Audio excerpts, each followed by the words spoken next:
And I've got Wendy Nash back with me today. Wendy, how's it going? Good, thanks. I'm calling from Gubby Gubby Country in Queensland, and I have a website called, or a business called kindlycutthecrap.com, which is not, which has a problem with eligibility for podcasts, I've discovered, because it actually tips almost into the explicit category for podcasting. So Apple Podcast just goes a bit, oh, I think that's offensive.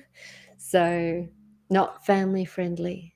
What? I didn't know this. Yeah. And Wendy and I are I'm a little bit flustered because Wendy and I seem to have technical challenges and difficulties sometimes. We even got a little bit late here. My camera just quit working for whatever reasons. And I totally forgot that I have to not have headphones on for Wisdom app so I can hear Wendy through my speakers. And Ah. either way, here we are, and we're so kindly cut the crap. That's come on, crap is not an offensive word. They have that on American television. If you could say it on American television, you can get away with it, I think. So I don't understand why that's the case.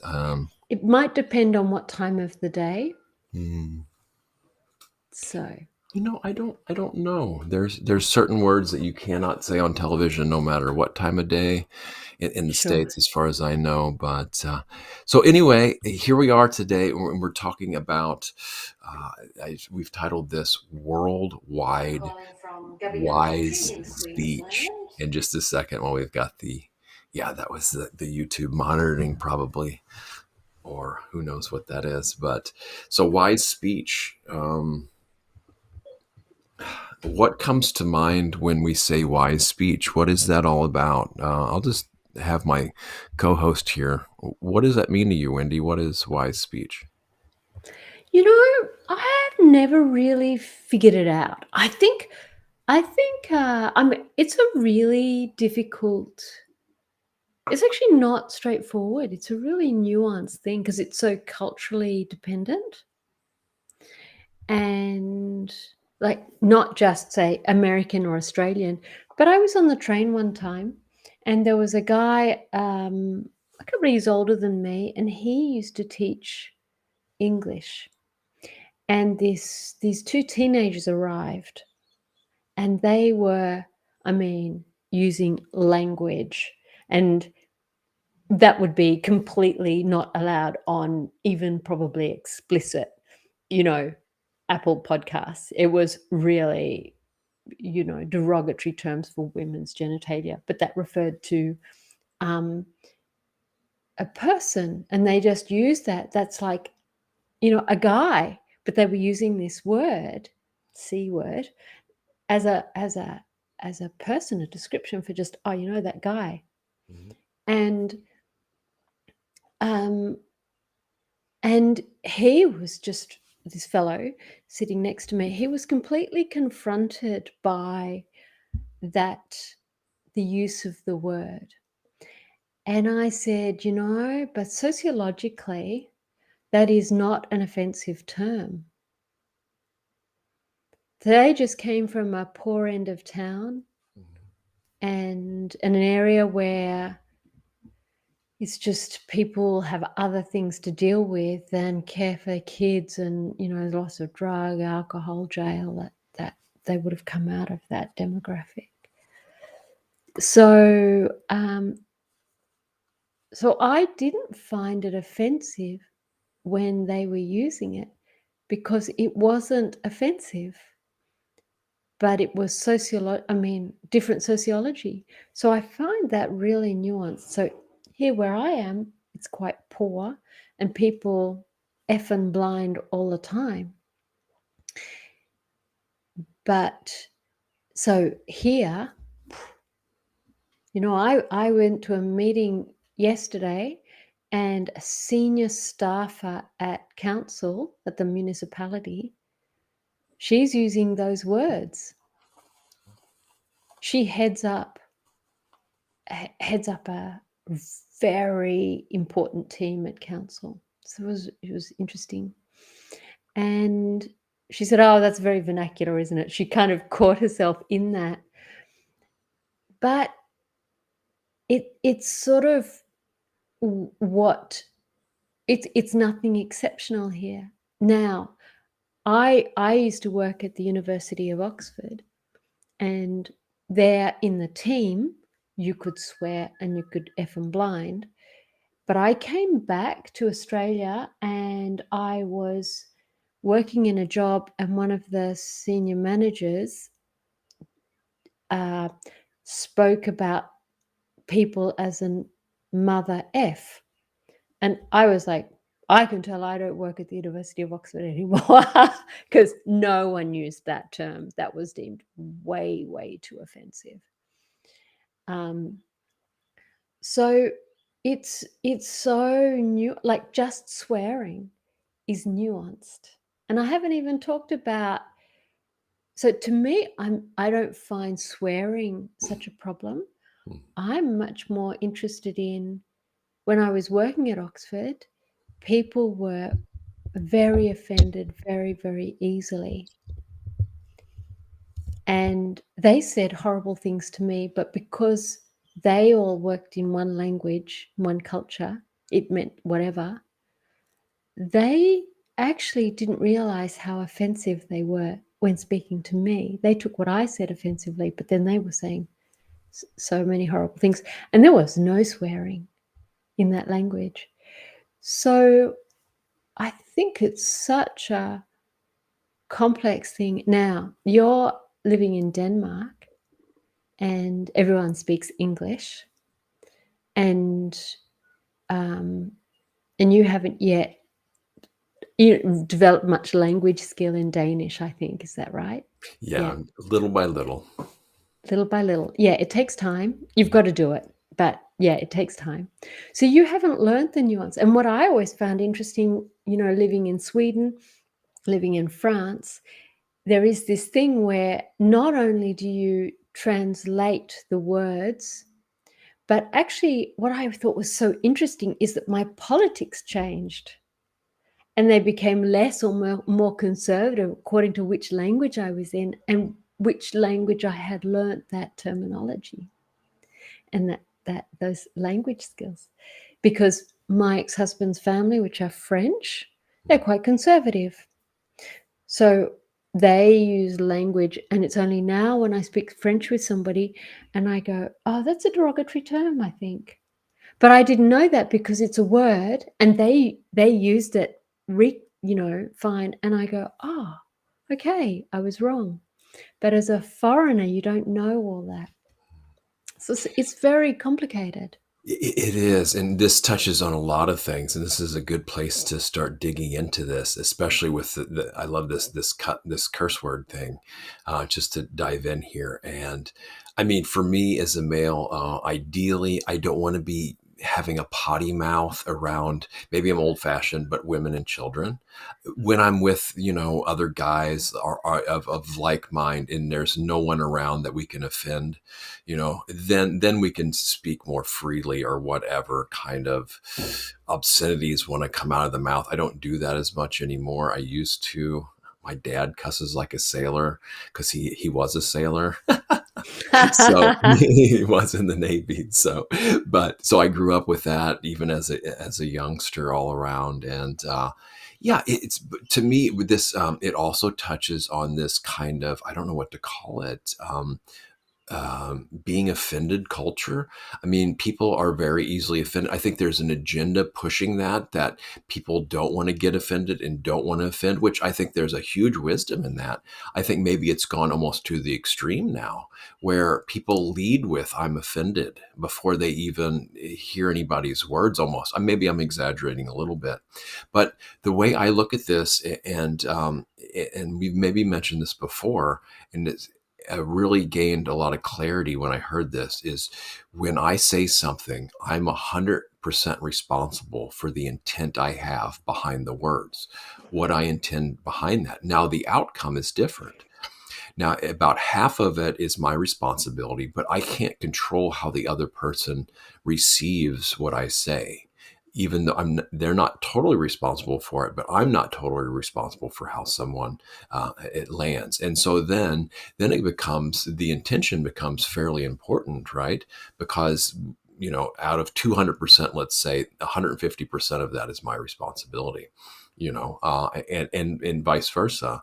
I don't know if the math makes sense there, but right, like what I bring, what the intent, the reason behind I'm saying what I'm saying, I'm responsible for that. There's nobody else can to do that. But then how it lands again is not all my responsibility. So now, are there universal qualities that are helpful that go across all that aren't culturally dependent? Um, uh, and, and I would say maybe there is. I would say one thing is non-harming or kindness. And by kindness I mean a lack of ill will. And I think that, and you could just say dignity, right? And just, and then perception plays a huge role in this too, right? How we perceive things and how other things are perceived. I think a good gauge is how it lands in the heart. How does it feel in the heart when I hear these words, when I speak these words? That, and, you know, I'll come back to the offensive thing later. I mean, other than just say, I wonder if people are holding back things they need to say because they're too afraid of potentially offending someone else. I get the respect, but I wonder the amount of self-censorship in this too. Now, there's sometimes when we know we shouldn't say something and we say it anyway. Come on, people. I mean, I still do that from plenty. You're right. Because I feel either indignant or righteous, and or entitled to say that, right? But there's the other end too. There's the other end where I know I need to say something, but for whatever reasons I don't say it. Maybe I perceive the outcome's going to be too inconvenient, or I don't want to cause it's going to be for whatever reasons, I don't say it when I know I should say it. So I think that's enough to go on for now. As you were speaking, I was thinking about a couple of recent interactions. So I do Toastmasters, which is a public speaking program, and I do that because I'm in a new town. I want to make friends, and hey, it's good for my self-confidence, and it's good for my public speaking. I have a community group, and I need to speak on behalf of that. So it's really helpful for that. For All people that. that for people that don't know, can you explain like what a Toastmaster meeting is really briefly? So Toastmasters meeting is just you go along and you meet other people in your town and you learn about giving a speech. That's it. So that say you're in a work culture and you're giving a presentation, you've got your PowerPoint slides up and you want to speak, and you've been given this job to speak about whatever your work is, and you need to present to a group, the CEO or whoever, and you might be nervous as all hell. There you are, there's my swear word. It's just very helpful for that. But there's a whole lot of other stuff you're supposed to take on, roles like secretary and all the things. And I'm in a really small one, so we have to do it. And I dragged my partner along because I'm like, you've got to do it because we need the numbers. And so he's not really interested in any of the extra things. He does it because whatever. But one of the women, she thinks Toastmasters is the be all and end all of everything. She just loves it. And she gets very self-righteous. And she came up to me the other day at the end of a meeting and she said, oh, that word you sent out in that email to all the members, that's not, you shouldn't have done that because that didn't comply with corporate guidelines on, you can't use word games when you're introducing about an evening. I mean, it's Toastmasters about public speaking and things. Word games is actually, I would have thought, who else doesn't like to have a bit of fun, But no, she thought that was not right. It's about leadership. So she was really highly strung about it. And there were a few things where she got pretty shut. And it's the thing that was difficult isn't that she wanted it different or whatever. It's not what you say, but how you say it. And there is a whole thing. So I my training is in psychology, so there's some researchers called the Gottmans. I can't remember their names, but the Gottman Institute, and they have a thing where if you want to say anything bad, you have to say 19 positive. You need to have 19 genuinely positive interactions before you say anything a bit crappy. Swear word number 2. So, but think about that. So it means you have to say, "Hi, how are you?" Pause, listen to the answer, engage with your reality. That sounds bad, da da da. Oh, yeah, let me tell you about my day. That's the second one now. And then you respond to me. It means saying, "Thanks for doing the dishes." It means, doing the lawn. It means whatever, doing the grocery shopping, 19 positive interactions. And then, and you have to say sorry and all this sort of stuff. So, and then the way you begin a conversation is the way you end a conversation. So if you go up to somebody abruptly, "Hey, you need to do it differently," well, what you get at the end is, as I did, sort of in my head, "Well, sod you. If you want to do it, then if you don't like it, you can do it." But of course they can't. So I did pretty much tell her that after I think the 4th complaint in 4 conversations. I just went, "That's enough now." So I wasn't rude too much, but I did make it clear that you've crossed a boundary and, excuse me, we are volunteers and you don't speak to people like that. So so you need to have very clear boundaries. So it's very straightforward. So I'm in the process of giving a speech about giving feedback so that she gets it in a way that everybody can learn from it without her knowing, without anybody else in the room knowing. I'm just giving her sort of instructions on how she could do better. So so that was one so I think the thing that we're both talking about is it's not what you say, but how you say it. So I'm going to give you I'm going to give you another example. Yesterday, I was at this meeting, and the woman who was swearing before was very senior. Another woman came, and I've met her once at a sort of a weekend workshop, and then I bumped into her at another one of these networking things, different environment, and I'm not very good at recognizing people's faces. And I said, "Oh, yes, I recognize you." And she said, "Yeah, I won the competition." And I was like, "Oh my goodness." She was like, So, and then after that, and I was so taken aback. She so slighted me, and she cut me down. And I was speaking with somebody else, probably a bit too loudly, and going, "Wow, I just had this really intense kind of conversation." And then yesterday, when I bumped into her again, I saw her and she just didn't look at me. And she went up to this head of department lady that I was speaking with, and she said, "Oh, hi, and it's so lovely to see you. Yeah, gotta go, big hugs," and wouldn't even acknowledge me. So wise speech comes there, and this is a message to our listener. If you have the guts, and if this is your bugbear, like it is with me, I want someone, you listener, to start a group called Don't Be That Gal, to train women, girls and women, basic skills. So guys have this thing, "Don't be that guy." When if I say to you, "Don't be that guy," you know what that means, don't you? Yeah, absolutely. Yeah. And Women don't have an equivalent, and yeah, we really need it. So I just thought I'd talk about speaking, but also intentionally not speaking. yeah.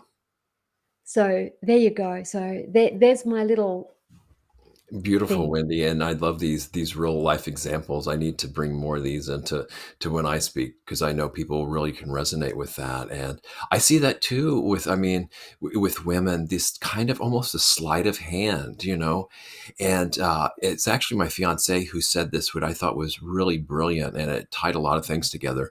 Why do so many people say one thing, mean another, and yet act in an entirely different way? And that's classic example of what you just said there. She said that and she really didn't mean that at all. Or, I mean, she meant actually something else. That, the reason behind that seemed like it's not that she was just wanting to give hugs and say hi. There was other motivations behind what she did and how she said it, and then how she acted.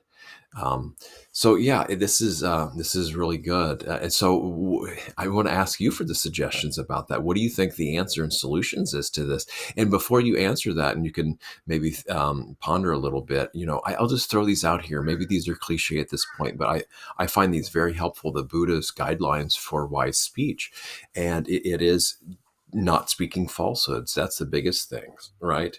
We say things honestly and not deliberately lie, tell deliberate falsehoods. The other thing we're talking about is kindness, and I would just say speech that doesn't cause harm, and some people take this the other way where they have this fake niceness, isn't, oh, Yeah. and it's not genuine, authentic, and it's actually the inverted way of kindness, this fake kindness. It's actually kind of like a dagger sometimes. Um, and then, so is it spoken at the right time? Are we saying it at the right time?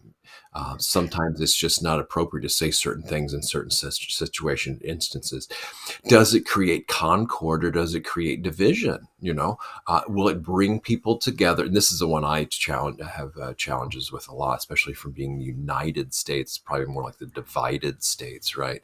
How can we cause concord? Because it's a divide and conquer tactic. If people are divided amongst themselves, well, then they're easier to rule over because they're not responsible enough for their own actions. And then I'm missing one more here, but I maybe if I remember it, I'll come back to it. But yeah, so So a couple of things.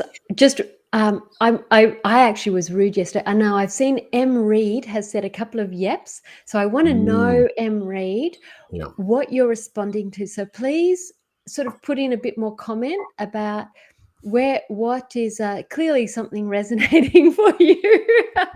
And yeah, maybe you have an experience. So here's my experience from yesterday. So I was sitting around meeting all these new people, networking thing. And one of the women there, so it's two things I think. And one of the women there, and she said, I said, "Oh, what do you do?" And she said, "Well-being and mindset." And I kind of went, "Oh no!" And I actually went, "Oh no, really?" Like everybody does that. Yeah, but I've been doing it a long time, and it's like I was really rude, I What was did I miss? so What did she say she did? I'm sorry, I missed it. well-being and mindset, well-being Oh, and mindset. okay. And I'm just like, "Oh, who doesn't do well-being and mindset?" And I have, my company thing, I have a whole tagline, which is, "I work on the mind, not the mindset. It's not just overcoming your limiting beliefs." So as soon as she said mindset, I just went, "Oh, guffaw, don't you get over yourself." I was really rude. So However, it was authentic though, and you weren't trying to hide and pretend something otherwise. So in a way, it was a kind of kindness. Maybe it wasn't loving kindness, but it was an it was authentic. Now, right? How do we temper that to make it more palpable? Sometimes, though, right? yeah, yeah. So here's another one that's contemporary. So I'm doing this meditation teacher training at the moment, and there's a huge thing, and it was one of the reasons I really wanted to do this one, was because it has a huge racial awareness that I just think is fantastic. I'm in Australia, and our former prime minister last year or the year before said Australia never had slavery. You go, I don't know where, like that's the prime minister.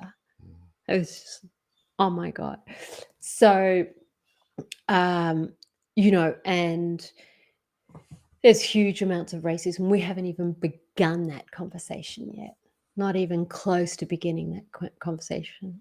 So, but there's a whole thing on her, him, her, him, gendered pronoun, them, they. And I was talking with a good friend of mine who does psychotherapy work. We did our psychotherapy training together, and he had heard this line, which was, as long as it makes the other person feel welcome and included, then use the correct language. But there is something about the progressive left, and it's starting to come through, which is very this condescending thing. So I read this book called White Fragility by Robin DiAngelo as I'm trying to learn about white racism and supremacy and all that. And she said, she quoted this sort of Texan guy, and he said, "Yeah, he's white," and he said, "Yeah, my best friend is black." And he was living up in Massachusetts or somewhere like that at that point. And the professor said, "Well, isn't that neat?" And so there's a condescension by the progressive left. You be a good girl there and say exactly what it's sort of got this maternal, patronizing, condescending flavor to it. That, you know, the poor, the heathens, the poor people. And what was very interesting in my as I listened to that is actually the left progressive communities, physical geographical communities, are less racially diverse in the US, and I would say probably in Sydney. Here it's very, very white, just for lots of complicated reasons. But actually, it's probably less white than the wealthy areas in Sydney. So, but all the progressive left, they live in these very white, homogenous communities compared to areas which are more racially diverse and right-wing, Yeah, conservative, I would call it. absolutely. Yep. So I think there is something about when you become overly inclusive. Like I listened to one of these videos on the training, and I love this training, but it's like, and we welcome people who are, you know, women and men and any gender and transgender and any body shape and any color. And I'm not against that, but there is something which is, and if there's anybody we've forgotten, then we welcome you too. You know, it was just like it sort of becomes meaningless and kind of cloying or something. Yeah. So I think it's really important to be polite Yeah. and have good manners and respectful. So I'm definitely not saying we want to go back to the 70s where people were hideously racist and still are. And I'm in a very racist area. Mhm. So, but I don't know that I like this new flavor of it either. I'm glad you're kind of becoming enlightened, so to speak, to this because, yeah, it has gone a little bit overboard, I think, and it's almost. I wonder, and this is just a wondering, if there's any kind of if they're not ironically is the right word, but if they're doing this as a kind of protection for themselves, right? Because if they live in these huge, exclusive, opulent white neighborhoods and they don't give this face or this appearance of being, inclusive and, kind of pandering to, I don't know, pandering, that's a strong word, but, you know, maybe placating, that's another strong word, but to what they think they need to say and appear as for their own safety. So and maybe this is a somewhat racist statement, but if just let's forget demographics except rich and poor. If they're not putting on a face to poor people, let's just say, are people that don't have as much money, and then day after day, a lot of people that aren't well off pass by this neighborhood, and they say, "Well, why are these people like have all this opulence and I don't?" So, but if someone is in this protected, opulent neighborhood, then they can give the appearance that they're for the working man, the common man, the poor man, Yeah, and that way they stay protected from yeah, any kind of retaliation or yeah. trouble or problems or anything. Are people just asking questions or saying things and speaking things? So I wonder if that has anything to do with this. Um, Yeah, and I mean, we're talking about wise speech here, mhm, like sort of kind speech, basically. We're talking about what is kind speech. Yeah. Mm. And, I have friends in the progressive left, and one friend of mine, I was talking about the equivalent of a Republican. And I said, oh, yeah, he's actually a really lovely guy. And he has, I go to his events, and because they're networking events, but I'm on the progressive left.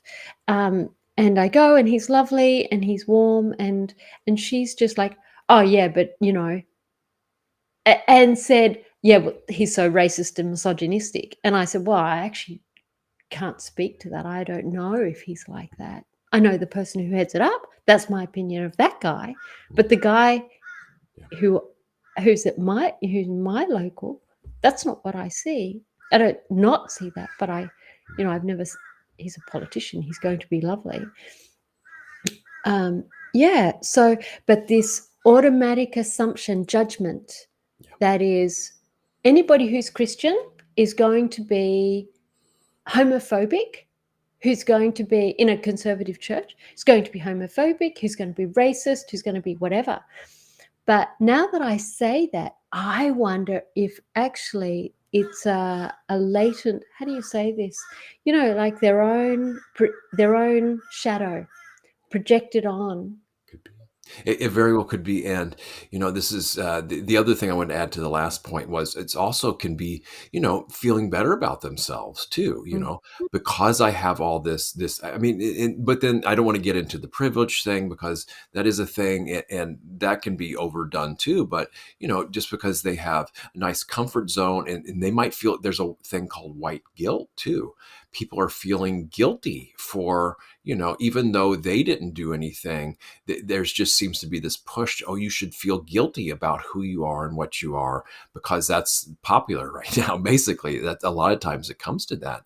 But so staying in this comfort zone and also doing what other people say. If it's the zeitgeist, then people want to fit into that, or they can become an outcast. They don't want to speak anything different than what's being pushed, in academia and these things right now. But to speak to your thing, this is the easiest way I find, and the least maddening way that I know of, is just we connect with people heart to heart. I do it well individually. I know life doesn't unfold all the time, individual to individual, but when we're talking to people, can we just be present and strip away all our ideas and stereotypes and agendas and projections and even I don't know, what this person might look like and reminds me of someone else, and what they did and what they said and who they were.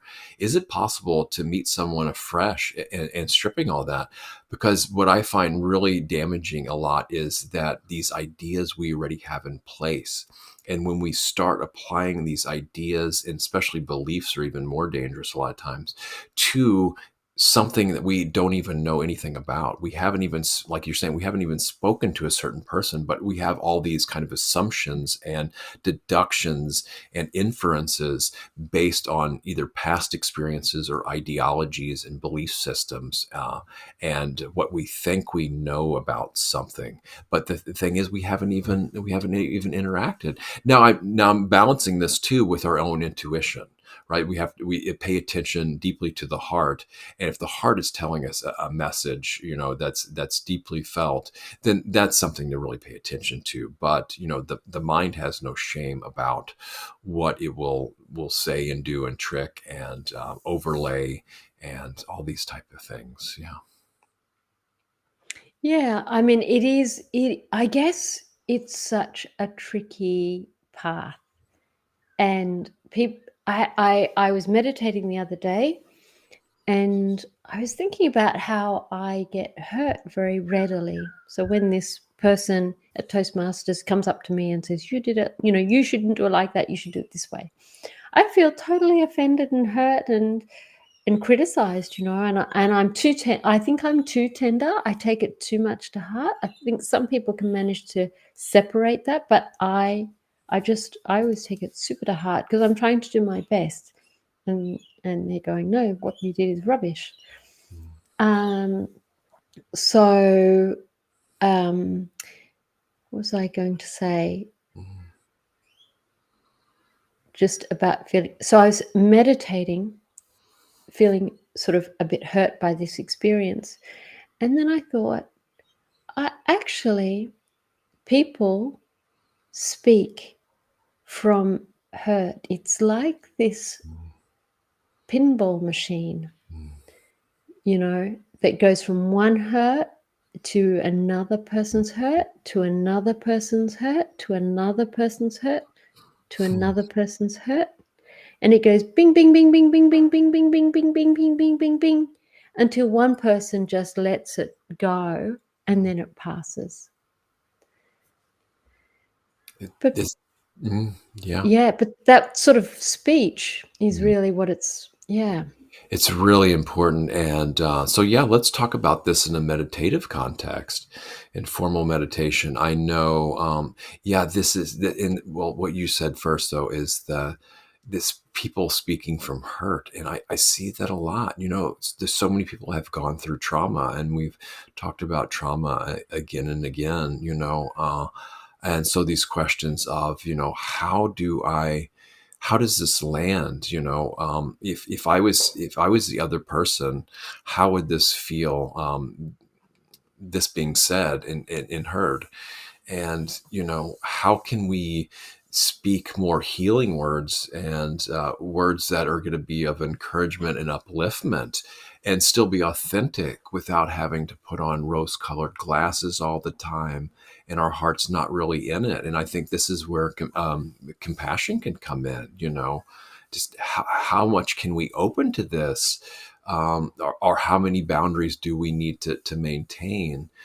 So all this stuff is it takes discernment and wisdom to know when to reinforce boundaries, when to open up and just be courageous and let it deeply touch the heart and be moved by it and have the heart quiver, and balance that out with not having a bleeding heart about everything all the time either.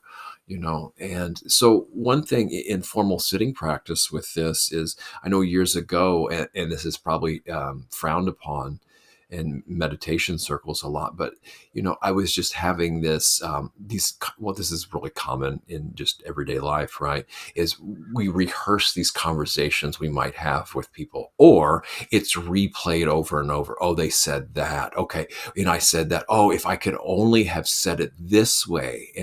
Or I can't believe they said it that way, and they didn't even realize that they said this the other time. And who do they think that? And but then also this strategy, this strategizing I used to have is, okay, well, if they say this, then I'll say that. But if they say this, then I'll say that. And then how am I going to combine these if they both say that? And then where am I going to go? It's just, it can be almost maddening after a while. And this is just what the mind will do if it's left to its own devices. And I think to overcome that, or to another way around that, is just to have this deep sense of trust that, I am doing the best I can. If I could do better, I would. And to just make an extra effort to bring mindfulness and into speaking, and basically where it's coming from, the intentions in the heart behind it. Yeah, so M. Reed, our listener, Mhm. it says, we speak from where we are at the moment. So, M. Reed, do you feel that when we're at our best? Because my sense is we speak so often from the past, but in this moment. So I was just thinking about, the woman at Toastmasters who comes up to me and she's got her agenda and all the rest. But in my reaction, no, and I'm a 5-year-old, or so I feel I'm not in the I'm not in the present. I'm so got this wounding from early life, which is you're wrong, you're wrong, you're wrong. You don't know how you. So that was that. But I think So do let us know, M. Reed, what you just to expand on that, and Mhm. where you feel that might be from. Um, yeah, I think what we're both talking about, and I was interested in what you said there about how do we keep it uplifted. Mm, And I'm not sure our role is to keep mm, it uplifted. I don't know that we should be doing that, mm, because if you focus on uplifting people, mm, then you're not listening, mm. because that's your agenda that you're then putting onto the other person. Good So good point. it's a sort of, I want to say, a very subtle form of cruelty. I guess what that was informed by was that when encountering people that the type of people, including myself, that will just jump to the what's going wrong all the time, right? This is going wrong. They did this. This happened. Can you believe this? Why has this always happened to me? On and on and on and on. I know. Now you can have the other end where it's toxic positivity. Oh, it's a beautiful day. Everything's going great. Oh, just smile and great. Oh no, don't pay attention to that. Let's just do.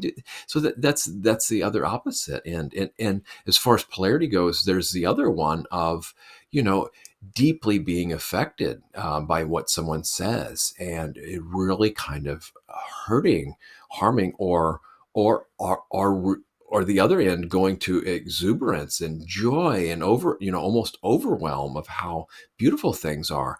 That deep sensitivity, that's one end of it. The other end is this kind of this cold, hard callousness where I'll just say whatever I want, and you're a snowflake, and who cares if you have feelings or anything like that.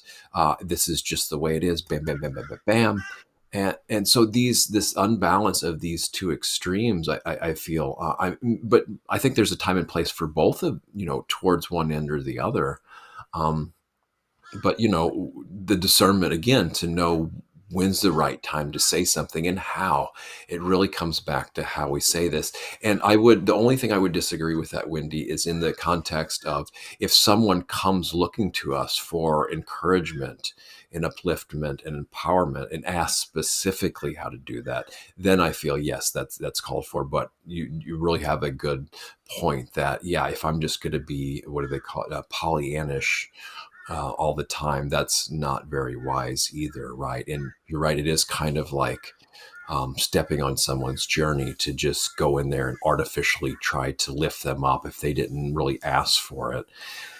And then again, it's so hard to see people just continuously wallow in the mud and fall and trip in that mud pit again and again and again. And we walk by it every day and we see them splashing around in their muddy hole, so yeah, it's a tough one. I mean, what I guess I could do is say, hey, do you just let me know if you ever want me to throw your rope down there?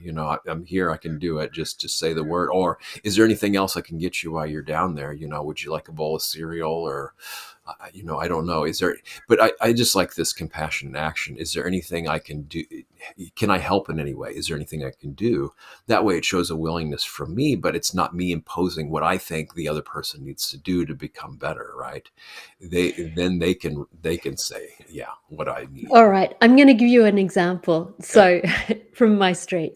So, across the road is a woman, and her daughter is is unwell. And so I've just sort of been, I gave her some hints and tips, and they're always lovely. They wave at me when I'm in the garden and everything. And then I went over there, and the mother said, "Oh yes, she's just got exactly the same thing that I have. I had when I had some genetic thing, and it's a dental thing." So I'm going, "Oh well, that sounds quite concerning." Now we have we have a public health care system here, universal health care, but it doesn't include dentistry. So I said, okay, well, maybe if it's a dental thing and she's really not well, just go to the dentist. Oh, no, no, no. I'll go to the doctor and I'll get uh, a voucher to go to the dentist, and I'll book an appointment in sort of, I'll go there and I'll get that. And there was something about oh, everything is terrible and it's really hard and we're all wallowing in it, as you say. And then there was this massive amount of agency when it came to getting the entitled benefits. It was like, oh no, I'll do it that way. And she also was sitting there with a cigarette in her mouth. So it leads to this. Well, I feel pretty judgy, actually. I can hear that I'm quite judgy and sort of thing, but I'm going, well, why don't you just get it sorted? I'm sort of middle class aspirational kind of type, and I've got a problem, and I go, yeah, you know what? I'm going to sort it out. But she was like, well, I've got a problem, but they ought to be fixing me. And it rubs up against me and my sense of, to me, I just found myself really not liking her and not wanting to support her because it just is a bottomless pit of entitlement as far as I could see. Yeah, I totally see that, Wendy. And this is a different mindset, because if it comes from care, then you're gonna. Why hasn't this happened already? In her instance, that's what I'm wondering. And your statement, it came from care. And actually hers probably did too, but in my outview, in my look, it was misguided. She thinks that the care means that someone needs to see her, acknowledge her, and then come and offer her care. The thing is, though, that maybe or maybe not the government's going to do that, but do you expect that? I mean, who is the government? It's like this nameless, faceless thing. Are there going to be people going door to door every day, checking up and seeing if you're okay and if you need anything? As far as I know, it doesn't work like that. You have to reach out in order to ask for help and things like that, right? But to me, what's really going on there, or what I'm sensing, I could be completely wrong, is that she hasn't been seen or heard or met, and that she wants someone to do that for her, or see the pain and suffering she's in, and she can't give that to herself. She doesn't know how. I could be completely wrong there. And this also entitlement, I feel sometimes, is people feel their uniqueness isn't being acknowledged too, and so they feel entitled that people should pay attention to them. And I don't know. I don't know how this works exactly, but really entitled to whatever because of how they feel about themselves and how they feel they're not being seen or met or heard. And then I'm sure a lot of trauma comes in. But again, I'm getting off track here because I'm guessing. I don't know the woman, and I probably shouldn't say this, and it's not that helpful. But I mean, they both come from care, right? It's just like they're different approaches, I think. Yeah.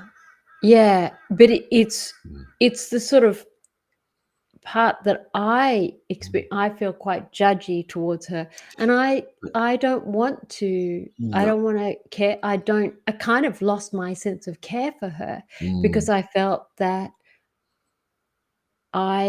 because of what she said. Now we're yes, talking about wise. Now we exactly. have a new person here called Yeah. Ali Saleh. Hello, Ali. Mhm. If you have a question, please feel welcome Sure. to post that. And Wendy, that's right. This is where equanimity, because we can't make their choices for them, right? You care deeply, and just because even the fact that you think that you might be judgmental, that's caring too, because that shows a lot of thoughtfulness. A lot of people wouldn't even give a second thought to that, so that shows a lot of thoughtfulness, and that comes from care. You know, even though, yeah, you think you might be judging, and maybe you are, but the thing is that you would even consider that shows the care. Yeah. Hey, we're coming up to our last 10 minutes. Mm-hmm. So, what do you think would be, well, or we can ask Ali Saleh Sure. and M Reed if you want a Mm-hmm. question. Please feel free. Aha, Ali has a question. Sure. Says, I have a question. Why do you try to understand the individual? Care, not care. Why don't you just treat them as they treat themselves? Interesting. Huh. Well, it depends on how well I know them. What if I just meet someone? I don't really know how they treat themselves, right? And I wonder if it will just flow naturally too, because the golden rule, or treat others how we would want to be treated. And I think that might be a better rubric to go on, because unless I really know how that person treats themselves, but what if that person treats themselves like dog crap? And I don't want to treat them like dog crap, because when I treat someone like dog crap, then I feel like dog crap. So I think that might be my answer to that. I would ask, yeah, no, I think that's enough for me. Go ahead, Wendy.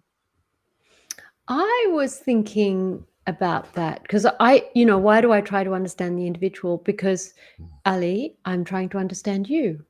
Mm-hmm. So that's why. Because Mm-hmm. when we try to understand the individual, and I think what I have been more engaged with is this idea that listening to what the person cares about. And I think what I found difficult by my neighbor was she seems to care more about getting her entitlements than getting a solution for her pain. Yeah, So, and I think that's where I just went burnout. So that's that. So I think it's what sure. does this person care about? Now, M. Reed says, if we are hurt or in pain, and when we talk to people person, interaction lets the other person know where we are at. So therefore, being authentic. So maybe you hear everyone doing mindset, etc. So I think that was a comment on about what I was saying before about mindset. So, and then she says, or he says, I don't think, so M. Reed, I don't think you were being rude. This is about the person, Ali, where I met this lady, and she's very lovely actually. And I said, what do you do? And she said, I do well-being and mindset. And my kind of went, oh God, everyone does that. So M. Reed has put in a comment here. I don't think you were being rude, but yes, may be responding from present moment and not from past experience, etc. Aha. So sorry, doing treadmill walk while listening. Hope I'm explaining enough. You go, Em Reed. You do your treadmill. I love that. I'm on the treadmill. Why speech on the treadmill? And there's Multitasking. Yeah. that's fantastic. Why speech? And she's going, I hope, or he, I hope I'm explaining enough. I think that's funny. So got a smiley face there. Okay. But I think for me, the real thing is trying to listen for the thing that I care about and for the thing that they care about.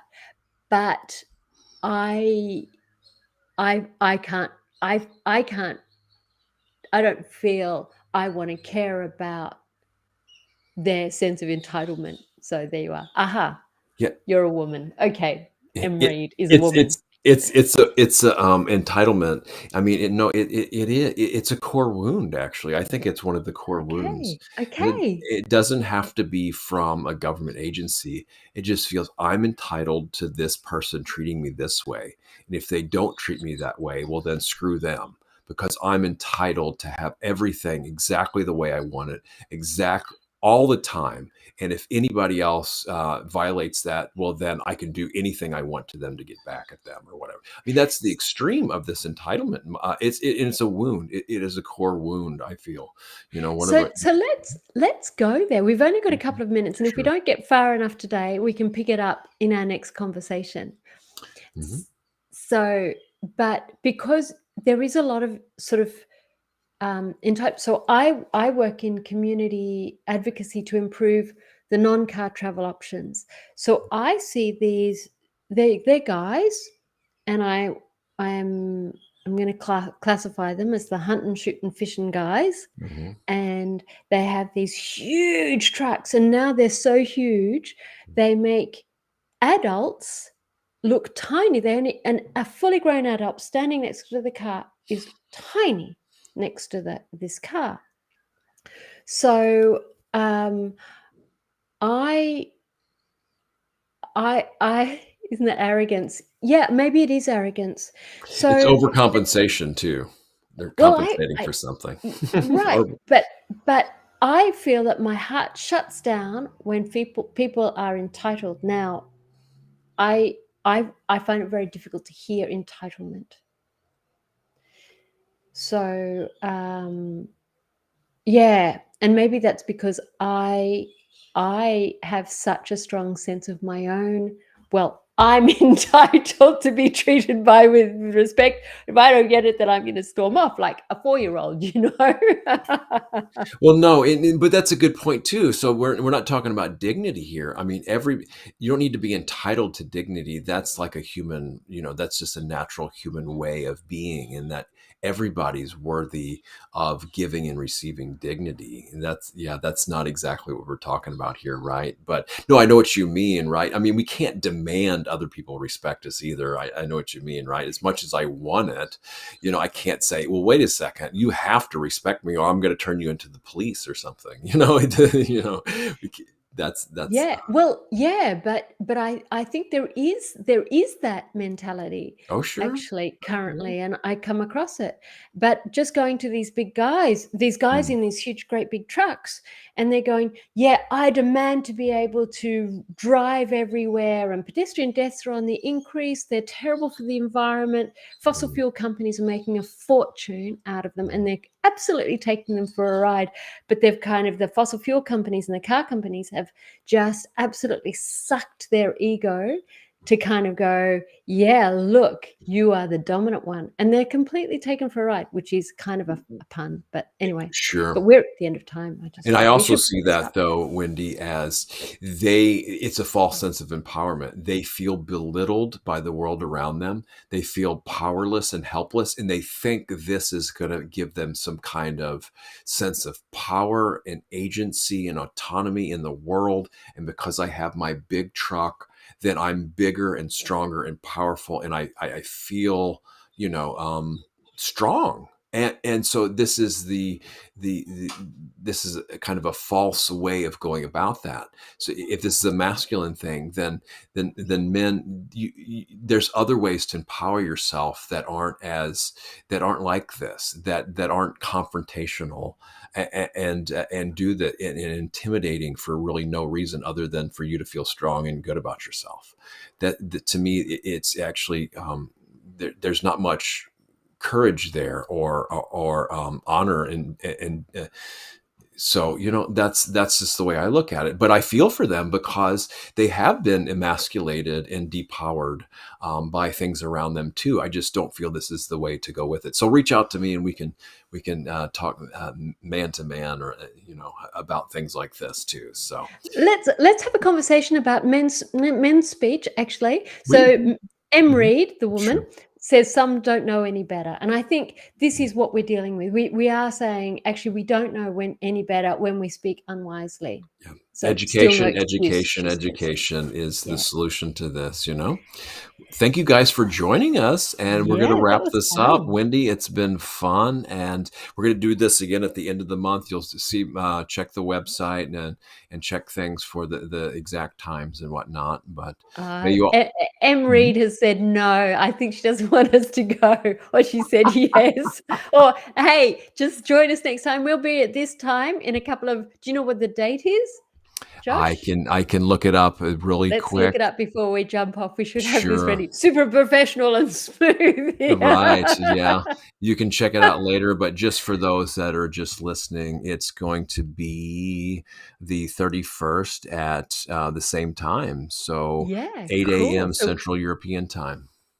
So wherever you are, Em Reed and Ali Saleh, you Mhm. are welcome to join us at this time on the 31st. So Mhm. here that's 4 p.m. on the 31st Brisbane time, wherever Mhm. you are. Yeah. So, and Josh, you're in Denmark, and it was what time did you say?